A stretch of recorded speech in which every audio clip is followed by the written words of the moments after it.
Hola, em dic Martín i avui vull parlar-vos d'aquest llibre del Tom Gates que es diu Galeta, rock i molts dibuixos genials.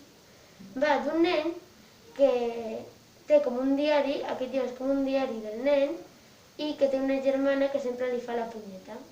I llavors vol venjar-se de la germana. Li passen moltes coses gracioses i per això és un llibre molt graciós, perquè té com un toc d'humor.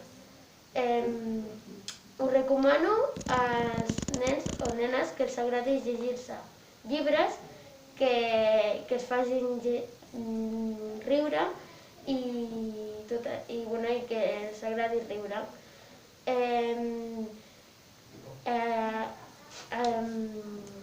Aquest llibre és molt divertit també perquè sempre té com una família molt alocada i sempre estan passant coses molt estranyes.